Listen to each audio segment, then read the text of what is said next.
So this is an opportunity. I'm going to present this morning. So it's not usually when we do coffees that they're kind of conversational. I realize, Allison and Jeanette do coffees that involve sort of hearing. But mine today is more presentational. But I hope you might have some questions or some comments along the way. And I'm going to be presenting basically some thoughts that may meander a little bit, because I'm going to try to present to you a number of different disparate ideas and pull them together as best as I can. But not surprisingly, it's a fairly complex topic, and then I'm going to share with you some ideas about the future of college. But really, it's sort of about the future of education as well. And there's parallels. I think actually there are people will be coming in and out. Because many of the items that pertain to college today, or many of the concepts about college and its future, I think are relevant for education in general, although in different contexts. And so I'm going to try to frame this conversation with a couple of themes, but really each of these themes could occupy many hours of conversation and discussion. So I'm really going to throw a lot out here today with the hope of giving you guys mostly some thoughts and some questions perhaps, and some ideas about how you might frame your own views, conversations, and decisions in the future about college in particular, but education in general. So hopefully this will be worthwhile as maybe a thought generator, not so much a data delivery, but thought generator. So that's the hope of this talk this morning. So I titled it The Two-Headed Monster, which is sort of appropriate because I'm going to talk about a bifurcation of the college model, but really what we'll get to is the idea that there's many options for the future of college, and college in the future will probably reflect many different evolutions, not just sort of a two-headed monster, but maybe a multi-headed hydra, if you will. But that's why it's Halloween. Unfortunately, it's not the 31st today, but I thought, I could pretend. So it's not really such a scary story I'm about to tell. And I think these are some Sesame Street monsters. So it's more sort of like a Sesame Street presentation than a Halloween. So here's the overview of what I want to just present to you today. So there's two seemingly different and mutually exclusive directions for the future of college. And I think this is really fascinating. And then I'm going to explore this question. What is college, after all? Why the increase in price? I'm sure many of you are aware of the continuing spiraling cost of higher education. I'm going to present some thoughts on value and then an idea of living with the gray of the future, which is what I just got, which is many different variables will come into play in the future. So I'm just going to try to present some of those to you now. I want to make sure you know that I'm going to present to you today a compilation of thoughts that I've had, but they really stem mostly from articles and books that I've read. Oh, I forgot to bring a copy of the book. The first is the book, and I've had several copies to bring today, which is a man named Kevin Carey recently published this book called The End of College. I happened to be at a conference this summer where he was one of the panelists. And in the last year, this is a list of a number of articles which I will reference, or which are sort of my bibliography for the talk today. And this is arranged chronologically starting last November. So November 19th, 2014, there was an article in CNN Opinion, Is College Worth the Cost? And then here's a chronological list of articles that all pertain to today's comments from me, but are all common to the theme of exploring college, its value, as well as maybe the illusion of the values, the fundamental ways colleges are an illusion, etc. And you can see these, and I've copied 4 of the articles that I reference here on this list. 4 of the ones that I think are most thought-generating. I have copies here for you on the way I'd like to take them. I'll reference these and tell you what they are, but notice I highlighted in red all the articles by this guy, Kevin Carey. So this guy's been pretty prolific, a lot of stuff in the New Yorker, and all of his book and his 4 articles in the New York Times are all kind of related. And not surprising, he wrote a book that kind of compiles all of these thoughts together. But a lot of his thoughts on college, to me, seem very intriguing and pertinent. And I was also quite impressed with him hearing him as a panelist about some of his thoughts on something he didn't talk about too much in his articles, which is why college is so expensive, although the absolute Rolex plan is part of that. So here we go. The 2 models of college. And this is sort of Kevin Carey's idea, is that the future of college will be free for everyone. That anyone who wants to get a college education will be able to do so for free. And the idea that the Courage College system, the emperor has no clothes, that the college system of today is an illusion, that it really has no definable value, and that if we think about the possibilities of the future, we will see that all knowledge is free and accessible. All college classes, content, processes, resources, etc. Everything that currently is presented through college is now available for free to anyone who has an internet connection. Anything of value related to higher education can be accessed from home. Thanks for coming, Dan. Kids got classes. Carl, are you going to be here the whole time? Wow, thanks. So this is sort of Kevin Carey's idea, and that these notions will drastically change the future of college. That in fact, he would say college might not exist in the future as we know it in terms of the current form of edifices. Everything will be accessible remotely, sort of individualized. I'll get to more of that later. The second model is almost the opposite, which is the existing college model of increasing exclusivity and cost. So here's the idea. These are some nice clothes, that the emperor's clothes really are nice, that they do have value, and it's not illusory. And I'll share some of the data backing up. The college education is becoming increasingly valuable to those receiving it. When I say college, traditional college education. Increasingly valuable and increasingly expensive. In fact, the more colleges charge, this is the idea of the absolute Rolex plan, the more students want to go there. It's almost counterintuitive, but college seems to be gaining its momentum. There's some reasons I'll talk about for that. So you have this really bifurcation. College no longer exists, free for everybody, kind of in a different mode, at home on the internet, versus college in its traditional form being more and more valuable than it's ever been. Kind of fascinating bifurcation of the models. Okay, so what is college? And I pulled a lot of pictures off the internet. So using a very reputable source, which is I use WPD for Wikipedia, it says, in ancient Rome, a collegium was a club or society, a group of people living together under a set of rules. Well, that's what college is. Obviously, common set of rules. Obviously, it's more. One of the articles I referenced was by a man named Kwame Appiah, and he talked about the value of college, and he divides college into sort of two purposes. A place to prepare for employment, utility U he calls it, which provides value to the user, to the recipient, the student. Value for both the employee and the employer. And the value of college from a social context is that college creates good workers. That's the utility notion of college, utility U. And then juxtaposed against that is the idea of the utopia U, which is a place to prepare for a full life. And I'll go backwards. The utility U is job preparation. So here we have these folks doing something in class that looks sort of like something they might do after they graduate from employment.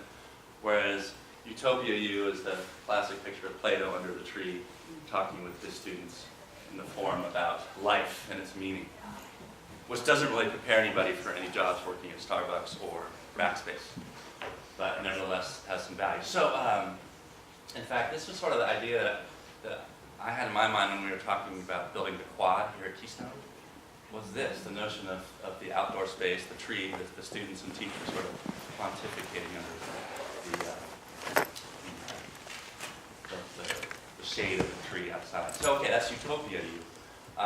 Others would, so that was Kwame's idea, others would say that college, and this is both good and bad. Sorry. Don't worry. College has been historically as well, interestingly, and this might be part of utopia, but a place to confirm or break down social structures. And I think this is an important element of all educational systems in the U.S. And something we don't talk enough about collectively is the power of education to really transform society. And I'll talk a little bit later about the value of diversity in college, but the traditional model was, and in some places continues to be, not just college, but educational institutions as continuers of exclusivity versus educational institutions as opportunities for bringing us together. And I think that's worth just throwing out there. Okay, so what is the case for college as we know it, as opposed to the model of college at home, which I'll get to in a second. Sorry, my pictures are kind of blurry here. But the idea of college as we know it is that the value of college, whether it's Utopia U or even Utility U, so whether you're preparing employees or preparing citizens, that the value of college is this, is the interactions with others in the classroom and outside of it, that those interactions are an essential part of the learning process of college. And that that's not attainable in Kevin Carey's model, which is you can be at home individually learning everything there is to learn. All right? So that's basically the juxtaposition here. The two models really hinge on this idea, the value of human interaction. And secondly, and this one's a little more, I think, dynamic, because we'll see this is changing, but in the last few years, and again, I'm going to throw a lot out here at once, in the last few years, there's been a lot of studies on the value of distance learning, that is, people sitting at home trying to learn things. And actually, there was a huge push towards these things called MOOCs, massive online open courses, sort of initiated by Harvard and MIT and Stanford and MIT, where students anywhere around the world can take these great classes from MIT. They're called MOOCs, massive online open courses. And 2 years ago, everyone was talking about MOOCs as the future of education, how amazing they're going to be. And what they found is they suck. That like less than 1% of people who start a MOOC course finish it. They lack the dynamism of a real class, even though it's the same professor being videotaped and doing all the same stuff. That they really don't work very well to confer the typical ideas of education processes. So that's what researchers found. The greatest challenge for online schools, and this is true just for online learning in general, is keeping students engaged in their studies. So this is sort of, just again, a picture off the internet. Classic. A person on his own at a computer tends to lose focus and interest, even if the material is interesting. Now here's a picture of a group together doing some online learning in school, which proves to be a viable model when there's group interaction around digitally based resources. The individual remotely tends to wander and not really stay focused. That's the findings of our researchers. Not too surprising, I don't think. But this idea of these MOOCs transforming education really kind of is on hold. It's not thrown out, but on hold, and I'll get to that later about why that might change. Okay, now here's the case for the end of college. College as we know it. The case for the end of college. And I just put a single picture here. Why does this picture represent the case for the end of college? This is not a rhetorical question. I want some answers here. Why does this picture represent the case for the end of college? Yeah, it's a huge class. If this is the model of college, it's not very valuable. It's not very, 1,000 people listening to a single speaker who is presenting ideas, like I am to you now, I realize, so I'm violating my own tenet of good education. Although, I will say, a good speaker can engage the audience, no matter how big the audience is. But what's the difference between being in one of these seats and being here? I mean, it's really a question. Here, watching the same lecture. And this is what Carey is getting at, and actually what the MOOCs were getting at, is that if education is just about somebody presenting to you, it is easily replicable, capturable and replicable. In fact, you can make it better at home because you can do it at a green screen. You can have a green screen with stuff happening behind the professor, even that you deliver at home where there's maybe information coming in. You can actually improve the lecture experience at home if this is all college is. And I think this is the greatest shakeup that's occurring in college today, which is colleges are being forced to wrestle with this idea of what do they really do in the educational setting that's of value, and how was their model, the typical old model, so outdated. Now this is not all college classes, but we all know that maybe, half of my college classes looked an awful lot like that, maybe not that big. So again, the case for the end of college. The current system is easily reproducible. It's incredibly inefficient, although this is an efficient means of delivery. But if all you're going to do is talk at a bunch of people, why have 1,000 poli-sci 01s at universities across the country? Why not have one really good poli-sci 01 that is broadcast simultaneously? So this model is not an efficient model of delivery. The $1,000 golf lesson, just a little story. Where I attended college now costs, the tuition is about $45,000 a year where I attended college. That's about $1,000 per unit. And one of the classes you can take is golf. And I think you have to show up one time to get credit. So it's it's a $1,000 golf lesson, which counts as credit for school. And I think if you're a consumer, a parent consuming that education for your kid, you might think that's not the best model, or a very efficient one, or a very exciting one. And then this, gladiator swimming pools and sushi, refers to the idea that college has lost its way as we know it. Gladiators being athletics with the increasing dollars dedicated to athletics, which at one point, I'm a big fan of athletics as an educational endeavor, and colleges originally had athletic teams because it was part of the educational program. I think it's easy to argue that now they've become part of the marketing and branding program, and it's very hard to say that they're adding to the educational value of the school. They're fun. I love sports, don't get me wrong, but I mean, the gladiators, swimming pools are becoming ways to attract students. I think a picture of that later. And sushi in the dining room. So these are the things that colleges seem to be spending more money and focusing on. And really, I got to ask, what's the educational value? These are attractors, quality of life attractors, but not really true educators. And Kevin Carey would say, what a waste. This is not what college should be about. What a waste. We can deliver something better at home and avoid all the fluff. And then the obviously second mortgages. So the case for ending college as debt burdens balloon. I'll talk more about that in a second. Becomes less viable and seems to bring into question what is the value of college. And finally, this is the most damning piece of evidence or idea that I think exists, which is all of the ranking systems you hear about college, they're almost exclusively based on input factors of colleges. The SATs of kids applying, the acceptance rates, the number of applicants. Nobody that we know of has looked systematically at how much students learn in college. And isn't that ironic? The one thing that schools are supposed to do, which is teach and educate, is the one factor that hasn't been evaluated for efficacy. And I want to say this, so we're going to make a little plug for us here at Keystone. This is what our bread and butter is. We look all the time at what is happening in terms of our student growth, because that's why we're here. And good schools always have. They said, we want people to grow while they're here. Crazily, colleges, all that seems to matter for their own well-being and their own rankings is not how good a job they do educating, but how good a job they do attracting. So that's part of the case for the end of college. Colleges, this current model, is broken in that regard. And here's more things. This is Kevin Carey now saying, furthermore, here's some opportunities of the future. As I've already said, these are just quotes from Carey's book. The next generation of students will not jostle for these tight spots in elite schools. The next generation will be educated in digital learning environments of unprecedented sophistication. Compare this picture to this one. I mean, it's granted, it's a white background. I don't know. I mean, it's not. It's, the whole setup here is that it's a guy going like this versus this learning experience in a 3D kind of digital model. So here's maybe where the idea of distance delivery starts to get more exciting. If the learning environments become more sophisticated, three-dimensional, interactive, whatever, maybe that idea of a person at home on a computer becomes more viable as a general learning mode. Furthermore, he says, there'll be more personalization of the learning experience because of artificial intelligence, like we just saw, the massive amounts of educational data that people will have on every individual. So Carey's predicting that these factors will make that distance learning, the idea of college for everyone, not at a college, but college learning for everyone, more viable in the future.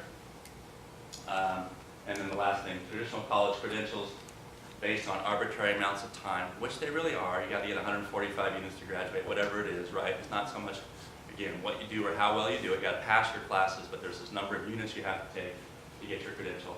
Will become obsolete, and goes on to say that's because employers, this is in terms of utility, employers will be much more concerned with what you can do, not what you learned, or not what your college degree was, just what you can do. And I think we're already seeing that in some fields, and it's no surprise, this is a picture sort of an engineering class. Engineering fields are ones in which, all that matters is what you can produce, not what your degree says. And there's certain fields that are already in that direction, have moved in that direction, or maybe have always existed in that direction. That's Carey's case for the change. I want to sort of go off on a little bit of a tangent right now, which is why is college so expensive?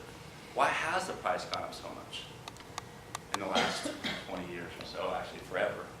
But in the last 20 years in particular, college tuitions have increased 3 to 4% higher than, at rates 3 or 4% higher than inflation. And there's several factors. First of all, let's talk about the demand increases for college. There is a huge demographic and cultural shift in our country. There's more young people graduating from high school And also, the idea of college for everyone is really taking hold in the US. Not everyone's applying, but many more people are looking into college than before. So that's a huge demand increase. Total enrollment, therefore, has gone up by almost 50% in the last 20 years in colleges. And that is concurrently with price increases. So despite the price increases, enrollment levels have rocketed.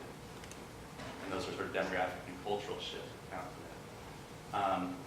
There is a huge perceived value in college, even in an expensive state. So we have earnings benefits, there's prestige, social value, and this is the question mark I put here, but it's, the idea of Plato still holds. I think there are a number of people who still value the pure growth and love of learning that college provides, and I don't want to discount that. And that's a big factor driving a lot of people, and a factor that we hope at Keystone will drive your kids as they go to college, right? It's not all about utility. It shouldn't be. I mean, this is something we celebrate greatly here. This is, I think, the key to our culture at Keystone. We celebrate growth and love of learning. And so we hope our kids will carry that to college. Now, here's another part of the expense model. Why is it so expensive? Another part of the demand side. And I think you have to look at this. And actually, one of the most cogent things that Kevin Carey said when I heard him on the panel this last summer was this. Someone said, why is college so expensive? And Kevin Carey, the guy who wrote the book in college, simply said, because it can be. Because they can charge what they're charging and people will pay it. Why will people pay it? Here's a big reason. Total college debt in 2001 was about $250 billion. Total college debt in, actually this is 2013, today is $1.2 trillion. And that's a huge increase in debt for college. And it's very much, and I study economics, I've followed the housing market run up and collapse quite closely. It's very comparable to the housing market ascension we had throughout the late 90s through the early 2000s, where housing prices increased drastically, largely because credit became more available. And as it became more available, it wasn't that houses became more affordable, houses became more expensive. It didn't encourage more people to buy houses, it just made those that existed worth more. I mean, there was some increase as well. I would make a similar argument for college, that the availability of credit has allowed colleges to charge more because now people have the funds to pay. It's especially true in those for-profit institutions like University of Phoenix, and they're kind of in hot water now for sort of taking advantage of the federal credit that's out there. And so this comment I thought was interesting because I think it looks at the issue backwards. This is from Mother Jones, a website. Why has the total debt gone up so sharply? One big reason is that higher education costs a lot more than it used to. I'm going to throw out there, that's a chicken and egg argument. I think it costs a lot more than it used to because debt has been able to go up so sharply. At least it's a factor. Rosalie, I want to honor your question here. Well, I mean, maybe it's kind of based on the total enrollment thing. What part of the global world is contributing to the total enrollment? Good point. I don't have that statistic. But yeah, enrollment in the U.S. has gone up also because of foreign students coming in. I don't know the percentage. It is not insignificant, but it's also that 50% increase is not a big portion of that. So here's a supply side factor. So those are demand side, right? We have demand of perceived value, et cetera, but we also have the possibility of borrowing more money. And then we have supply side factors that have increased the cost of college, but one might argue that these supply side factors are more a function of the justification for why cost is going up. The president of USC recently put out a note to all alumni saying, why has our tuition gone up by every year, despite the fact we just raised $10 billion for endowment? It's a great question to ask. And he cited increased infrastructure for technology, increased administrative costs, all these things, which really to me sounded like justifications after the fact. They realized they could charge more money and they had to find somewhere to spend it, right? And so here's an example, I think. In the last few years in colleges, and this has been an issue throughout education in general, both the public and private level, and in K-12 education as well, something we've actually pushed back on here at Keystone and gone into the reverse curve, which is we put more of our resources into teachers and less into administrators. You like my pictures representing the teacher and the administrators and their meeting? But this is true. I mean, in college circles, teachers are not making more money than they used to. There's more administrators making more money. That's where a lot of the price increase has gone to. Or increase in the number of teachers. That's happened. Program expansion has happened. For better or worse, it's happened. But individual teachers make less. So I think in a way this is where the money that was available has gone. Although colleges use these things as a reason to justify their cost increases. I think that's just a smokescreen. Here we go. Supply factors as well. So it costs more to make your swimming pools. This is actually from some college, I think in Ohio. And I went to visit at UT, and UT's got some great pools. I mean, they're really awesome. And then some colleges are taking advantage of this. And a number of schools, and this is the luxury, the absolute Rolex plan is an article I referenced, which is a great article that talks about. A number of schools have become more prestigious by doing one thing. More prestigious and more selective and more desirable, and increase their college rankings on the U.S. News and World Report by doing one thing, by raising their prices. But by positioning themselves as luxury goods, they have become luxury goods. And it talks about the value of sort of brand and kind of consumer buying, right? It's pretty basic. So anyway, that's it. But it's almost like hotel chains. Yeah. You know, like everything around the world. You're right. Hospitals. Yeah. I think there are parallels. It's like in the trends, a global trend. You're right. Luxury I mean, I agree. Okay, how much time do we have till the parade? 15 minutes, perfect. Let me keep going. I'll take questions at the end because there's just so much I'm excited about here. All right. Well, what about this? What's the story on earnings? A lot of people say, yeah, but college is worth it. College is worth it from a utility use standpoint, right? The utility of college. The outcome in terms of earnings is significant, and it's true, and those have gone up. So here's a recent study came out this last year just about the value of college in terms of increased learnings, and it's true. On average, a BA results in a $17,500 increase in income per year over one's lifetime. That's pretty significant. And that's taking into account all other socioeconomic factors. So an increase above what would be expected of an individual. That's pretty good. So, you know, is it worth $50,000 a year? Maybe. I mean, if you do the math, it's actually not crazy. But there's some interesting things that play within that number. First of which is the earnings factor varies significantly, not surprisingly, by institution and major. It's also based on gender. So like at Duke, for example, I think it's 15 years out, the average Duke graduate woman was making $93,000. The average Duke male graduate was making $123,000. Duke's a representative school. That's the way it is at most colleges, that there is a discrepancy in male and female earnings. Now, that could be solely based on careers chosen, because it's impossible to separate out factors pertaining to subject matter. Engineers make a lot more than English majors, and that's just true in terms of their earnings. Not all. In fact, a lot of the CEOs of the biggest companies you can think of are liberal arts majors. I'll get to that in a second. Liberal arts college, English, history, philosophy majors, but on an average basis, engineers, computer scientists make more. And those do tend to be male-heavy fields. So this idea and this idea are linked. But here's an interesting thing. So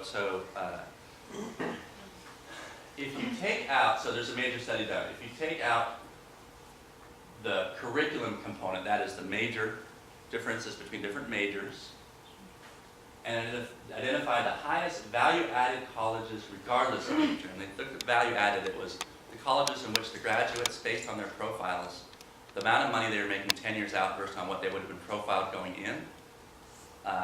This article, and I forget what article it was, I apologize. I think this was a Kevin Carey article, ranked these 10 colleges as the 10 most value-added colleges there were in terms of earnings for their students.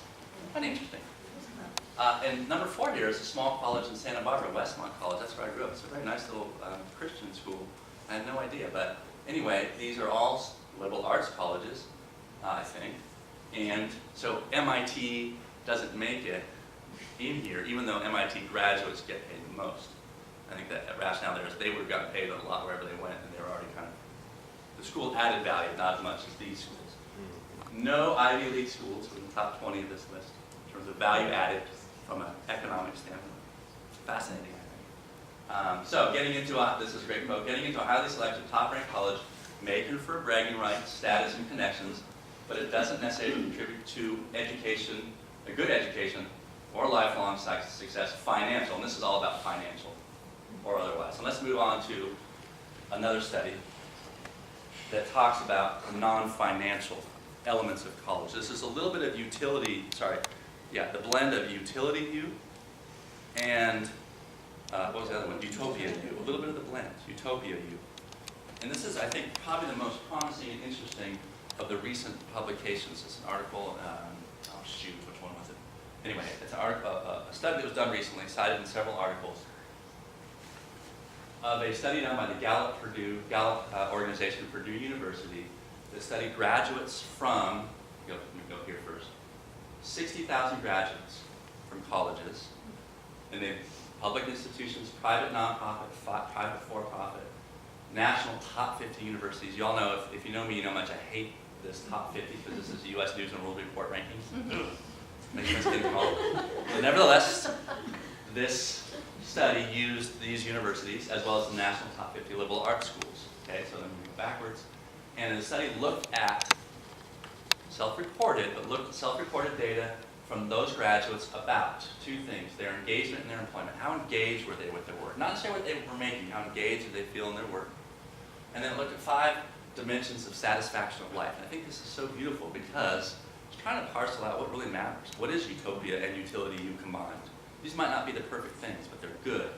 So, people's satisfaction in their lives with their relationships, their physical health, connection to their community, economic situation, which is about employment and salary and stuff, but also sense of purpose. And if I had to sort of say, what are we trying to do here at Keystone? This is really good. These are really good things. And these are good things for life and for parents, for us to want for our kids, right? And so the study from the Purdue Gallup guys looked at all these graduates and they found the following. The engagement in employment.